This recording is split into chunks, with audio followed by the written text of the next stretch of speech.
So I probably DM'd like 3,000 professional athletes a couple years ago. I got blocked by Instagram every single day. You can only send like a couple hundred a day. So I got blocked every single day for a couple months. And I said basically like, hey, I'd love to be your marketing agent. I'd love to bring you marketing deals. And I got 12 out of a couple thousand to say yes, which I'm a salesperson. That success rate is pretty terrible, but it was more than one.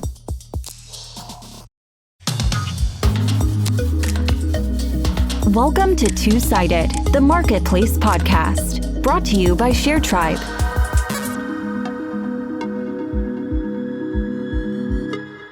Hello and welcome. I'm Sjoerd, CMO at ShareTribe, and I am your host. For this episode, I'm joined by Jason Bergman, who founded MarketPryce, a marketplace for connecting athletes and companies for marketing partnerships. Definitely not something I had ever thought about, but those are usually the ideas that I love the most. Marketplaces, they can exist in all these unexpected niches, which I think is really, really cool. And I'm sure many of you also have that after getting familiar with the idea of a two-sided platform, you suddenly see marketplace opportunities everywhere. This was a really great conversation, and I recommend you keep your ears pricked for the importance of direct sales. I think this is something often overlooked in startups, and Jason is a great sales evangelist, and we talk about that a lot. Another really cool thing, and I think it connects really well with something that Casey Winter said in episode 1 of this season, namely about regulation capping a market, is that MarketPryce's market basically multiplied by 100 overnight when a piece of legislation was passed and colleague athletes were suddenly also allowed to get endorsements. We also discussed the importance or lack of importance of disintermediation. And of course, you'll find small gems throughout the entire interview, I hope. Plus an unexpected guest appearance by my 4-year-olds, which caused a small hitch, but hopefully doesn't throw the interview too much off track. In any case, another great episode that I enjoyed very much, and I hope you do too. Let's get into it. Here is my conversation with Jason Bergman of MarketPryce.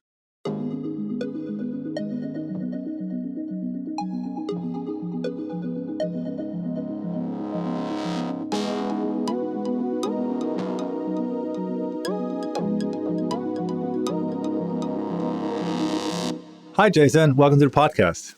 Hey, Sjoerd. Thanks for having me. How are you? I'm good. Thanks for taking the time to come on.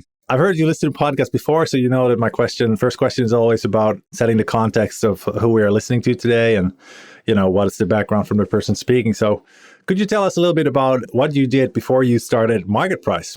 Yes, of course. And by the way, fan of the podcast, thank you for having me on. I'm very excited to keep the good run of guests and episodes going. But for me, I have been in sales my entire career. So I graduated back in 2015 from the University of Florida and went right into Yelp, where I was a salesperson at this company, Yelp. Do you guys have Yelp in Finland? Yeah. I'm not sure how alive is it in general, but in Finland, it's not such a big thing anymore. But for a while, it was really big. Yeah. Got it. Yeah, I like starting there because I was cold calling local businesses across the country at Yelp. First job out of college where I was cold calling business owners who have been in business for longer than I've been alive at 22 years old. And in sales, you have to embrace being uncomfortable, right? And that's something that I learned firsthand at Yelp, where I was trying to pitch these businesses selling ads on the platform. And kind of everything in my career since then has been a lot easier, which has been great for me. And I've just been trying to learn, and I've been in a couple roles since then. But now I'm at MarketPryce, where it is a two-sided marketplace where we are empowering professional athletes, student athletes, and sports agents to connect with businesses for marketing opportunities. I am sure we will deep dive into the story. Why I like a lot of these podcasts, right? You dig very deep. But for me, I saw that there was a massive opportunity and a really big problem where if you're not LeBron James or Leo Messi or a superstar athlete, I like to say the top 1%, connecting with businesses for endorsement opportunities, for partnership opportunities, for really anything, it's just something that's not accessible. And a topic you cover a lot in every podcast is sort of democratizing different industries. That's what we're trying to do, democratize athlete marketing. And yeah, it's been a fun ride so far. Yeah, could you tell in a little bit more detail about what MarketPryce is about? Because it's a marketplace bringing, did I understand it right, student athletes and businesses together in a way? Yeah, we like to compare it a lot to because I'm talking to 18 and 19-year-old kids a lot. We like to compare it a lot to a dating app. Okay. Where student athletes, professional athletes, and agents could more or less like swipe right or left on companies that are out there. And my background most recently was starting with the problem, right, was as a former sports agent. So I worked with 12 professional athletes trying to find them marketing deals. Long story short, and you could feel free to pinpoint on wherever you'd like to go deeper, is finding what companies are out there, finding the right person at that company that handles marketing, that handles athlete marketing or influencer marketing, and when was the right time for them. You know, if I reach out to them in January, is a better time in March or later in the year. And I mean, I definitely don't miss the days of sending out 100 cold emails a day to get 3 replies, 2 of them being no's. So I wanted to make a website that made it easier. Yeah. So was that some kind of an agency? Yeah. That you were working for? It was actually my own sports marketing agency. So I am a huge sports nerd. I love sports. I could talk about it. If you want to pivot and not talk marketplaces and just talk sports the whole time, I'm down. Yeah, I love sports. I always wanted to work in sports. I always wanted to be a sports agent also. And graduating from college, I was like, man, I've done sales for a few years. Let me try my luck at this. Let me see how hard it really is to be a sports agent. So I went on Instagram and, you know, something Gary Vee says, right? Like everybody is one DM away. Everybody has Instagram basically, and you can message whoever you want. Like you could message The Rock. Is he going to answer? Probably not, but like you could, and a notification may go to his phone. So I probably DM like 3,000 professional athletes a couple years ago. I got blocked by Instagram every single day. You can only send like a couple hundred a day. So I got blocked every single day for a couple months. And I said basically like, hey, I'd love to be your marketing agent. I'd love to bring you marketing deals. And I got 12 out of a couple thousand to say yes, which I'm a salesperson. That success rate is pretty terrible, but it was more than 1. So I was able to see if I could do it. And yeah, again, we could get into it, but I feel like every great business has started from a problem that a founder has really realized and felt firsthand, because you kind of skip over the user interviews. You're your first user and you're building the platform to solve your problems that you faced firsthand. So yeah. Did you already, basically we go straight into like, you know, supply demand problem, because when you reached out to those athletes, like did you have any, you know, deals in the pipeline to offer them? Did you already have, you know, because basically you are, in a way, you're almost like, you know, you were your own little manual managed marketplace, right? Where you're like, okay, I have these people on the one hand, these people on the other side. So did you have any deals already at that time, or? Before reaching out to the athletes to be their HRA? Absolutely not. No.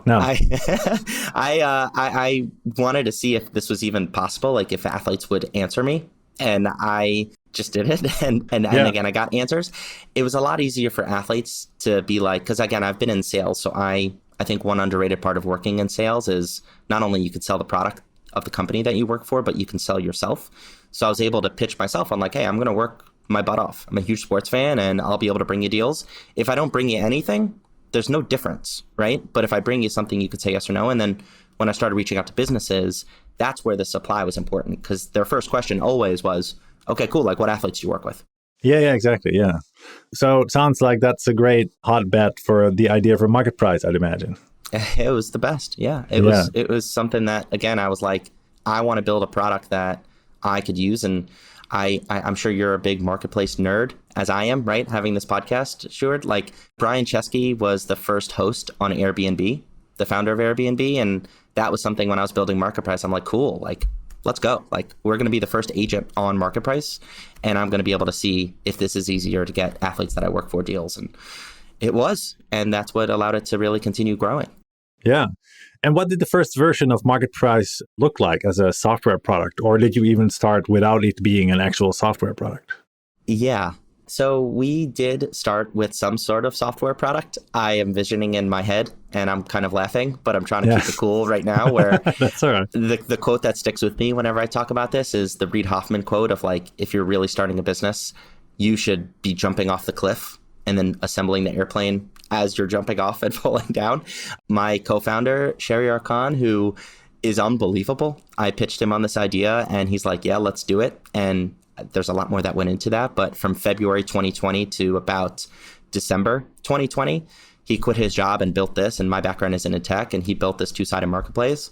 We were looking, in every sense of the word, an MVP, a minimally viable product of something that an athlete or agent could log in, see a company, and in 2 clicks, connect with the company. And there was a lot of other things that we did manually to start that, but that was the software that we wanted to start out. We did want some tech that worked, that someone could go in and use without human oversight, more or less. So you really went the Tinder road that you mentioned, kind of, that it's like, or am I imagining this? No, absolutely. We still kind of model ourselves there. Like one thing in marketplaces is, looking at a lot of these marketplaces depend on this huge transaction fee, 20, 30%, where they want to keep everything on the platform. For us, and it goes into our business model, a lot like Tinder, a lot like it's Hinge or Bumble. It's one of the dating apps. They're like, download this and we want you to delete this. We want our athletes. The best part is, if you find a match on Tinder or Hinge or Bumble, I really hope that you find one match and then you're done, right? But for athletes, that's one of the coolest parts. And I know we'll dive into sports, but like you could work with a headphone company, a protein bar company, a water bottle company, a video game company. There's an athlete, Raekwon Smith, who is the quote unquote king of NIL. This college kid has closed like 70 NIL deals in like a year. So that's 70 businesses, and that's a lot, right? That's the very, very, very high end. But I think my point is these athletes don't just find one company and then they're done. The vast majority want to come back for more. And that's really how we built our business, for those athletes that want to just really be able to access what's out there. All right. Yeah. And when you started the software product, right? Like, again, I would really like to, I think always interesting to dive to the chicken and egg problem. So you had those, you had previously those 12 athletes. Did you take them to MarketPryce, or did you start as sort of like blank slate again? Meaning that basically my question is, now that you were building the platform, what side were you focusing on first? Yeah, great question. I focused on the brand side. The brands were our supply side. So on one side, it's athletes and agents, and they're looking for companies. On the other side, it's businesses who are open to working with athletes.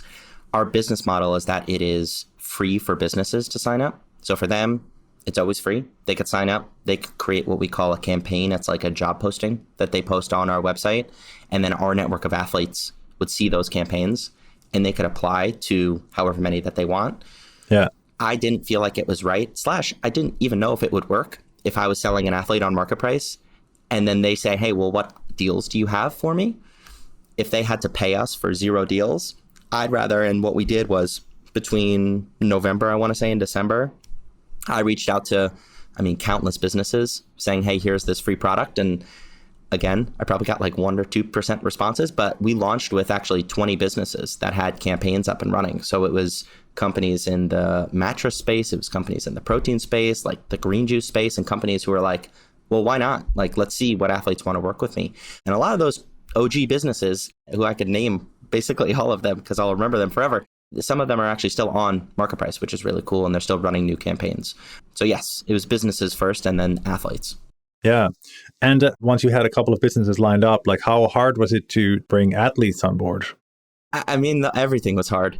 I think the hardest part was the time. Like, I can't stress enough how when you're starting any type of business, the time is your most valuable asset. Where when we launched, it was myself, my co-founder, who I love to death, but is not doing any sales, right? And he didn't need to be.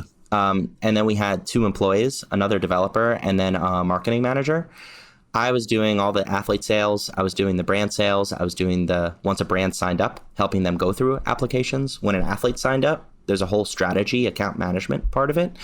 There was 100 jobs to do, basically. So a lot of it was hard. Now, my most fun part was selling the athletes, because that's what I had the most experience in. And at the end of the day, like there's not many ideas out there, and I believe MarketPryce is one of them, where when someone hears about it, it's like, oh my God, how did that not exist before? Like, really? Like, how was this done then beforehand? And it's my most fun conversations to get into, where it's like, I know, that's why we built MarketPryce. Like, this is such a big opportunity that we really want to jump in and dominate. And it's something that we've been doing so far. So I don't know if that answered your question, but I hope it gave some context.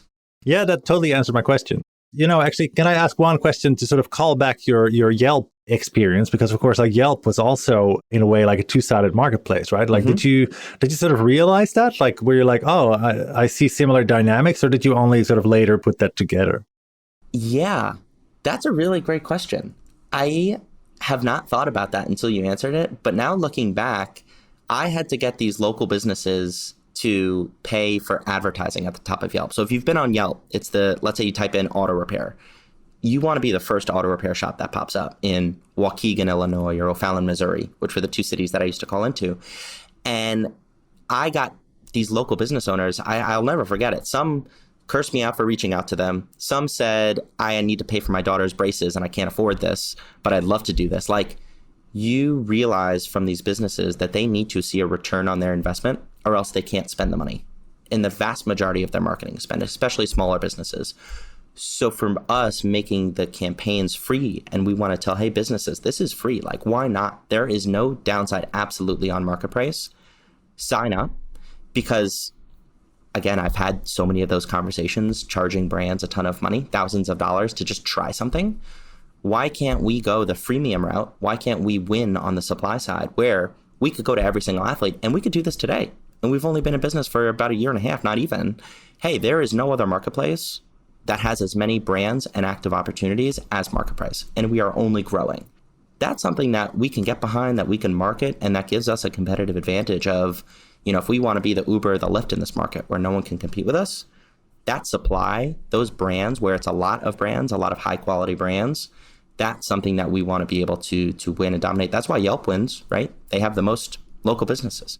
Yeah, and actually, good segue also talking about local businesses. Like the question that always comes up, and I always like to ask, because you talked about, I forgot the names, to be honest, with the Missouri. O'Fallon, Missouri, Waukegan, Illinois. All right, yeah. Yeah, I mean, like, because, I'm going to ask about constraint, right? Because like the US is an enormous country, thousands and thousands of athletes, probably, well, I don't know what's the number of the market. Businesses, of course, like, basically, you could reach every small business in the country theoretically, because a lot of this probably, I assume, it happens online actually, like where this endorsement things happen. How do you need to constrain even, like, first of all, and if you do, like, where did you start? Yeah, so we've absolutely constrained our marketplace, and we've done that really intentionally. So even at first, we are in the sports space. We were going to have some corny sports name when we launched, because I worked in the sports space. And it was going to be sport fluence. And now I kind of like it, honestly. But I was like, we can't just be sports focused. Like, there's such a bigger opportunity if you want to dive into it. Just the creator economy in general, we are really, really bullish on. So we want to dominate sports and then expand once we dominate sports, and then go into just general creators, like more general influencers. But then again, it's not often that your total addressable market, 6 months into your business, 100x's when college athletes were able to close marketing deals for the first time ever, which again, I'm sure we could get into. So yeah, tell us about it a little bit, because I don't know anything. I mean, like, I don't live in the US. Probably a lot of listeners also don't live in the US. So how does a market suddenly 100x expand, That sounds like a dream come true. So maybe, maybe people would like to learn a little bit from this. It's a dream come true until you have like 35 calls every single day for a couple of weeks when the legislation happens. But I'll try to answer that question and then the constrained in one. Let's see how it goes. Yes, please. But yeah, so forever, professional athletes doing marketing deals. So let's say like LeBron James promoting Kia, or LeBron James promoting Sprite, or Tom Brady promoting Uggs. Professional athletes promote businesses because businesses want to grow awareness, and professional athletes want to make money. The bigger athletes, Tiger Woods was just a billionaire. News came out. Over 90% of his money came from marketing deals off of the golf course, right? Which is insane. But for every Tiger Woods, there is, I don't know, tens of thousands, maybe hundreds of thousands of golfers out there that haven't even done one deal, haven't made one connection, because they don't have an agent to work for them and they don't know how to do that. That's why it's a lot like a dating app, right? You don't know anybody personally. You go on an app, you swipe right or left, anybody could do it. So what happened was on July 1st in 2021, so in last year, July 1st, it's about to be a year since this happened, the NCAA, so college athletes, were never able to do marketing deals for a multitude of reasons that would probably bore the audience. But on July 1st last year, they passed a legislation where every single college athlete, so 500,000 college athletes, overnight, starting July 1st, they passed the legislation on June 30th, I'm not kidding, were able to start doing marketing deals in a day, which is 500,000? 500,000. Yeah.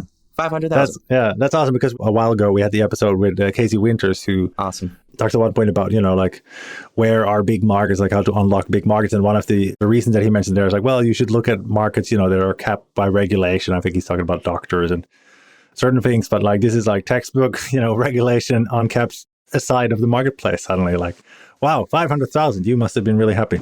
Busy, very happy. Yes. And we kind of knew in the back of our mind, like at some point this will happen, because there were a few states that were going to allow this legislation. But on July 1st, 50 states, every single state in the US that has a university passed this legislation. Now, with that being said, too, there are 500,000 college athletes. There's about 5,000 professional athletes. That's where I get the 100x. And there's a lot, even less agents. But to the creators, there's 50 million creators right now. Now, 2 million of them are professional, and that's still just starting. And there's 4 times the amount of professional creators as there are college athletes. So that's the market we want to dominate. But to loop that in with the constrained marketplace, let's say you're a college athlete that goes to the University of Florida. So you're a track and field athlete for the Florida Gators in Gainesville, Florida. Do you have any marketing value to a company that's based in Los Angeles or that's based in Austin, Texas? Probably not, right? And if you're an athlete that, again, is a Florida Gator and you go onto MarketPryce and you see campaigns that are based in Finland, right? And they're looking for athletes that are based in Finland. If they're looking for athletes that are in Texas, in California, it's not going to be relevant to you. So for us, we've been trying to constrain it to the US market, national businesses. But now, as we're getting smarter and our tech is getting a lot better, we want to be able to help those athletes connect with local businesses that are local to them, because there are hundreds of thousands, if not like millions of local businesses that would love to connect with local athletes. That's where a tech solution is a really valuable opportunity, because those athletes in Gainesville, Florida have so much value on a local level to their local community. But then again, if we started like that, we wouldn't have made it this far, because that is too big of a problem to solve right off the bat.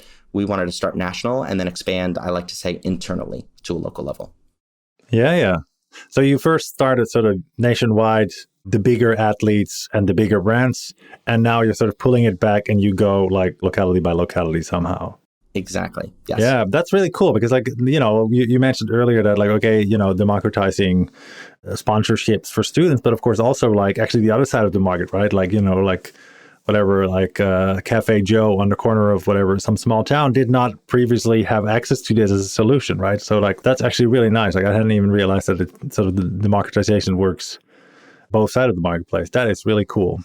Do you remember the first deal that you made on that sort of went fully on the no hands touching, like the first time that you thought like it works, right? Like the way we think it should work, it's working, right? There was no like call behind the scenes or no extra push for transaction to happen. It's just fully organic. Yeah. Can I kind of cheat and say it was a deal that I closed, but it was on MarketPryce and it was with a brand? For sure. Yeah, whatever. Okay, but just cool. More like whatever is like the sort of the great milestone when you're like, okay, now, because of course you have to, as an entrepreneur, as a founder, you have to be a radical optimist in a way, right? Like being like, okay, this is going to work. This is going to work. Like, even though all signs are like, no, it's not working. This is not working. But you have to see it. And it's always a really great, it's a really great moment once it works. So what was the moment for you? Yeah. So I think you're just being nice. I will give you the real answer, and then I will hide, because I use the platform to connect with a business called Elephant in a Box to get one of my NFL players like a sofa. And I applied through the platform and they connected with me, but I did it. So that was cheating. One of my favorite ones that was early on is we launched in January of 2020, and there was an athlete, and I'll never forget him, Brandon Mattis. And I love Brandon. I've mentioned him on a few podcasts before, but he is an ultimate Frisbee player. Have you ever heard of the AUDL? American Ultimate Disc League? No, but I know Ultimate Frisbee. Yeah, but maybe you can explain a little bit for those who don't know. I don't even want to butcher it. Go on YouTube and type in AUDL highlights.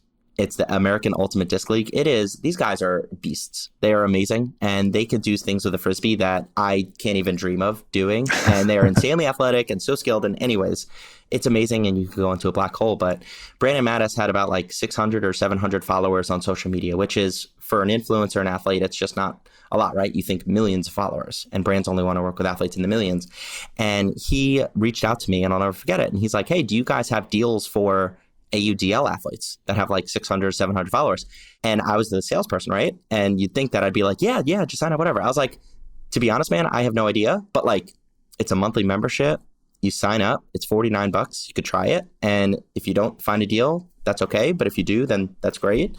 In his first month, he was able to connect with 3 businesses. It was like this company that he's still working with over a year later called Greens Plus. It's like protein bars and superfoods. There was a company that helped him sign autographs and make memorabilia. And it's like, and then there was a couple companies where he got insoles for his cleats, because these AUDL athletes are jumping and they're running, and the insoles are really important. And they were like $400 insoles that he got for free for promoting the business.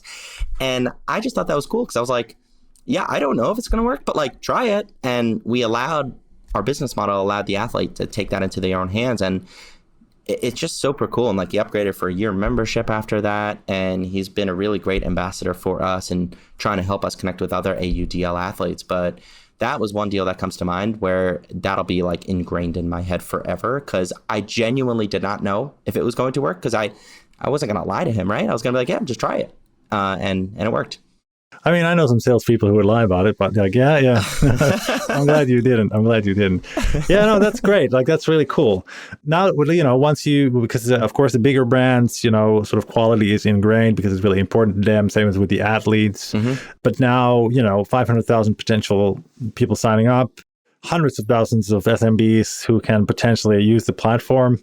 How do you keep quality up, right? Like, how do you to both sides basically, but maybe we can go side by side. Like, first of all, how do you check the quality of the athletes in a way? Like quality, of course, like, do they live up to what they said they were supposed to live? Do they perform their part of the deal, for example? Like, how do you keep that in check?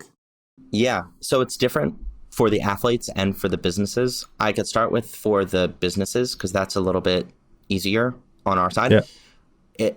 I compare MarketPryce a lot to like a job board. Like if you go on a job board, you'll see all the different jobs that you could apply to. We approve every single one. We're only adding 1 to 2 every single day. Now, that's a lot for athletes, right? It's a newer 1 or 2 deals every single day that you can get that are new.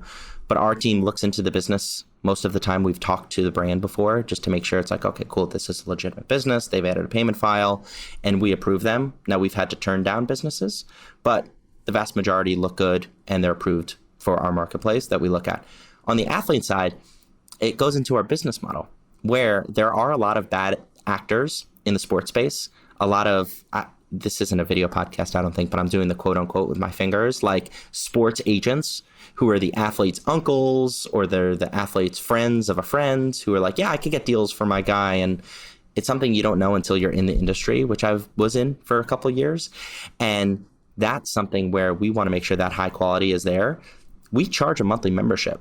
So we've seen a lot of those people, and I've talked to them personally, like, oh, hey, can I get a free trial? Can I try this out?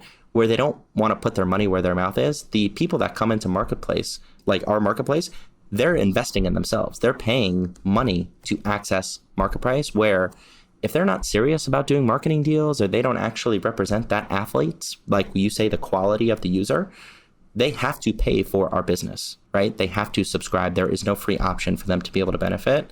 And we do that purposely because that acts as a guardrail for us to make sure that our quality of our athlete users are the best possible. Now, it's another conversation on how to educate them because this is brand new. We talk to athletes every single day who are like, cool, now what do I do? But that's the fun for us. That's the opportunity for us to tackle. Yeah, that explains also a little bit because I was wondering, like, because, usually the side that you charge is the side where it's the biggest constraint, right? And just from the sort of outsider looking in, I would previously have imagined that, like, okay, actually, like, the side that needs this the most is maybe the businesses in a way. So like you would charge them. But on the other hand, like, yeah, it does make sense. And especially if it has sort of the double-edged sword of also functioning as a quality control, that's a really, really great solution. So that makes a lot of sense. Yeah. What have been the biggest growth levers for you? I mean, besides legislation being passed, what are you doing to reach those 500,000 potential athletes? Yeah. How much time do you have? Well, no. Let's try to fit it into a regular podcast episode. Sure. No, but I mean, just some ones that you'd like to share, of course, that you're comfortable sharing that are like potentially insightful into the business or some it can also just be some really cool ones, right? Like, I mean, I remember last season when we talked to the founder of GreenPal, who just gone around, I think, Nashville, handing out like 20,000 flyers on doors or something, like it works. Like those things, they work sometimes. So what, I don't know, what works for you? Yeah, so for me, and this kind of goes to everything that we do at MarketPryce, and I think we've been doing a really good job, right? We've raised a seed round. We're up at 20 employees right now, and we're doing a lot of things right with 2 first-time co-founders who I've never started a business before. I'm obsessed with this, and I'm listening to thousands of hours of entrepreneurship podcasts like yours, right? Where I could see where other founders have messed up or won, right? We're not reinventing the wheel.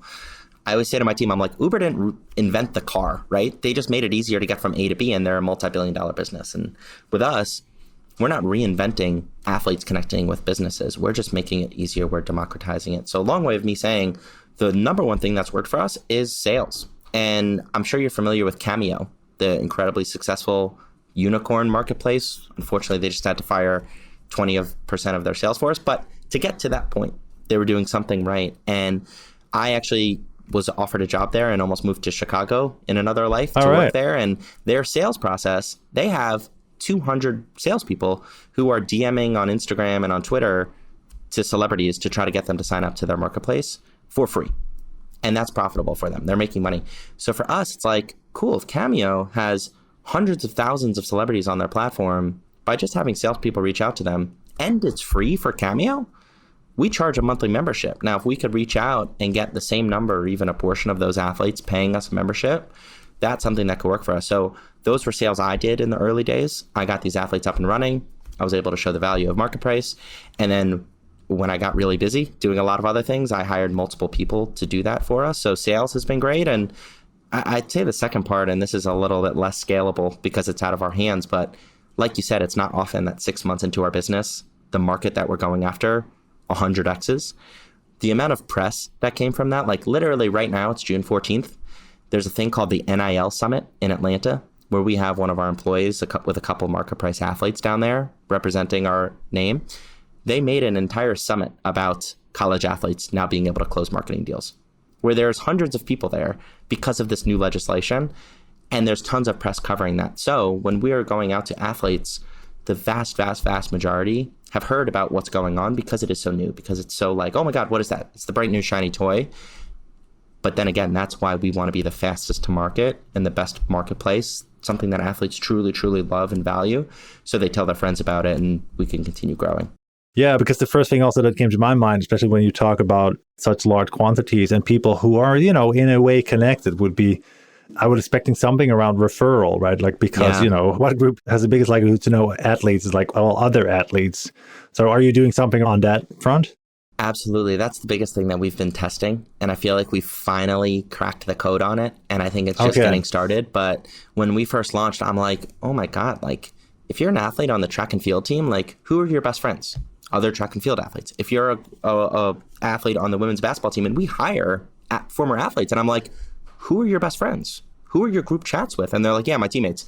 I was like, cool. Like, how can we get those people? And is every athlete going to promote and refer MarketPryce to their friends? Absolutely not. But for 1 in every 5, 1 in every 10, are we going to find someone who's like, oh my God, I love this and I'm an evangelist and I want to promote this? That's what we've been doing. And now it's about compensating them the right way. And we've gone through like 7 iterations of our referral program, and it's just testing out what works. So we initially started by giving 2 weeks free to the refer, and that kind of worked. Then we gave a month free. That kind of worked, but not really. And then it was just like, man, screw it. Let's just pay them. And we ended up paying them $10 for every athlete that they refer who signs up to a membership. And we've paid out athletes hundreds of dollars by just simply, hey guys, go check out MarketPryce. Is it a double-ended refer? Like, is the referee also getting something? I think that's something that we're about to test out soon. So we may split up the $10. So it's going to be $5 to the refer and $5 to the referee. But that's not as easy to test as I'd like it to. I like testing things manually and then automating it. Like, we'd have to build a lot of tech to make that work. And for us, it's like, man, there's so many. We're in like this big boat, right? And there's tons of holes everywhere.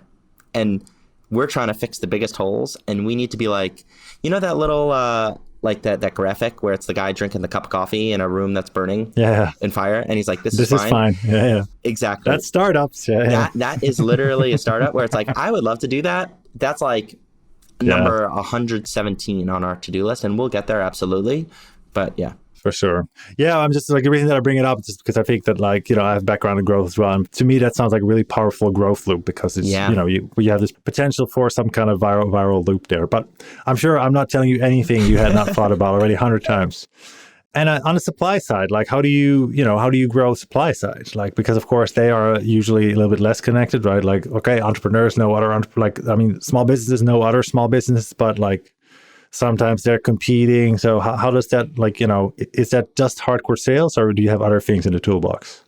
Sales has been the number one thing for us. And I want to stress that it's hard to overlook. Like, a lot of founders don't. And I think it's a really positive for us that, like, my background has been in sales. So it's like I was able to just do sales right off the bat, and I was able to find out what works, create a playbook, and hire people to just do it more than me and eventually better than me. Sales has been amazing because for businesses, it's like, hey, here's this free, amazing tool where you could post for free in 5 minutes this campaign. And then athletes who are paying us money to find opportunities like you want to work with you. Let's work together. And that's something where, again, it's our brand sales has been mostly education, where it's like, cool, like this is a no-brainer for you to do. Now let's figure out the best way how to do this and strategize with them to be able to craft these awesome campaigns with athletes. So yeah, it's been sales. We haven't had any like tricks and growth hacks. It's just been, let's hire salespeople to do this. And it's been working tremendously for us. Yeah, I recall, Lenny Rizitsky, you probably know him. He's the boss. Yeah, he is. Shout out to Lenny. But he had also at one point he had a whole slew of posts about growing marketplace. And I think also, if I recall correctly, that like, I think sales was the number one across all of them, right? Like including, okay, we have to take a small break because I have someone's coming in here. Sorry, my daughter is worries. Apparently woken up here. Just give me a second, Jason, we're talking about sales. No worries, Sjoerd. Just a moment. That has not happened before. It's 11. It's like 10 to 11 here. She's 4 years old. She should be sleeping. I think mom's already sleeping. I have 3 kids, so this is the youngest one.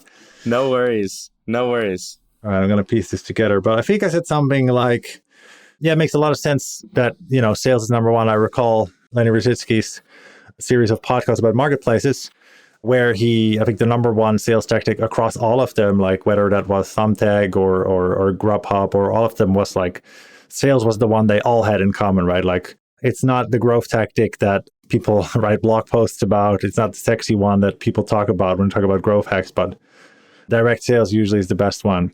When you talk to people like that, right? Because a lot of I know a lot of people listening and a lot of SharedUp customers also target small businesses, right? Because in most cases, it's like, well, it's a really interesting market, always has been. What's your biggest problem in sort of like getting them on board? So you mentioned a little bit like education marketing. Like, what do you mean? Like, what's the threshold? What's the obstacle to get them on the platform? Like, what's the thing that that's sort of blocking them? Yeah, not to dip too much into like psychology, which I'm very interested in on that answer, but like, I think the biggest holdup for founders I've talked to, at least, is just kind of like the fear of suffering, the fear of like, oh my God, what if they say no? And like, they don't want someone to hurt their baby, right, of their company and be like, I actually don't see it. I don't like it. And it's like, you'd rather not do sales. You'd rather think of these like interesting, at least I've seen, right? And every marketplace is different. But for me, that's the hardest part of like, just picking up the phone and just reaching out to people and be willing to hear, hey, this doesn't work for me, or I don't like this idea. Because for every one of those, you're going to get one who absolutely loves your business. So it's just reaching out. If you are that this product that you've built helps people, making sure that you can get that point across, where again, not everyone will see that vision, but that is totally okay. That's the hardest part. Now for education, and you just talked about earlier, like 500,000 athletes, it's like a brand new, because legislation opened it up. These college athletes, before July 1st, there has never been a college athlete legally who's gotten paid to do marketing deals, right? So for them, they could look at professional athletes, sure, but 90% of them, if not more, are like, okay, cool, I can do this, but what do I say to a business? What do I do if they don't like me? What do I do if they don't answer right away? What do I do if they send me a product? What do I do if they send me a proposal? What do I do if I really like their product? What do I do if I don't like their product? There's just a ton of different questions, and it's probably another episode, but what we're building out right now, shout out our athlete strategy team. So Ashley Kummer and Michiko Sharp, they are working hard on a community. It's like an athlete community where now we have hundreds of paying users who are going to, and they've just started last week, participating in a community where it's like a live discussion. And Airbnb's done this well. Notion has done this well. Lenny has wrote about it a lot, but building communities to answer all of these questions. So education, learning from us, like educational content from MarketPryce, like, hey, here's the 3 keys to succeeding on our platform. But then also from other athletes, like what are other stories that athletes have seen, and being able to create that community within athletes. And that's an opportunity that is going to be, like when you talk about democratizing athlete marketing, like opening up, not just meeting businesses, but meeting other athletes too. And that's an opportunity that we are very excited about. Yeah, that's really cool to hear. Yeah. One quick question about monetization, because we discussed now a little bit membership. So am I correct that you're not charging businesses anything?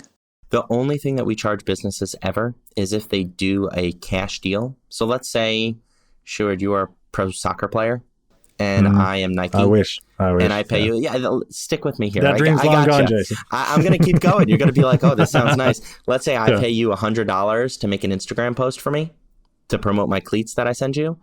Yeah.